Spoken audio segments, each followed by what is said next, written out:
ஐயா, Melapazhuvur golden Gates பள்ளிக்கு தேதி கேட்டீர்களே, 13ஆம் தேதி வைத்துக் கொள்ளலாமா என்று அவரே கேட்டு மகிழ்ச்சியோடு இங்கே வந்து கலந்து கொண்டு இங்கே பிஞ்சு தளிர்கள் அவரை பற்றி, என்னை பற்றி, பிரியா அவர்களை பற்றி, முத்தமிழ் அறிஞர் தலைவர் கலைஞர் அவர்களை பற்றி, நல்லாட்சி நாயகர் மிகச்சிறந்த ஆட்சியை தமிழ்நாட்டுக்கு வழங்கிக் கொண்டிருக்கிற தலைவர் தளபதியை பற்றியெல்லாம் அந்த குழந்தை செல்வங்கள் 2 வரிகளிலே 3 வரிகளிலே பேசியதையும், ஒருவேளை படித்த வரி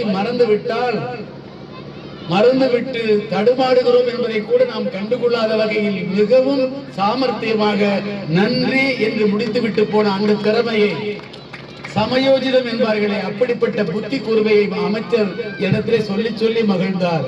மற்ற பள்ளிக்கூடத்து குழந்தைகளாக இருந்தால் அடுத்த வரியை யோசித்து அவர்கள் மறந்து தடுமாறுகிறார்கள் என்பதை நாம் கவனிக்க வைப்பார்கள்.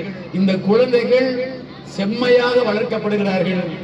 எந்த இடத்திலே தடங்கள் ஏற்படுகிறதோ, அடுத்த வரியை மறந்துவிட்டு யோசிக்கிற சூழ்நிலை வருகிறதோ, அங்கேயே அனைவருக்கு நன்றி என்று கிளம்புகிறார்களே, இது ஒரு தனித்த ஆற்றல்.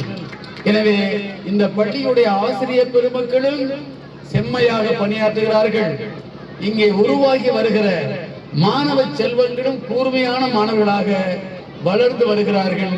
எனவே இந்த பள்ளிக்கு தங்க வாசல் என்று பெயர் வைத்தது சரிதான்.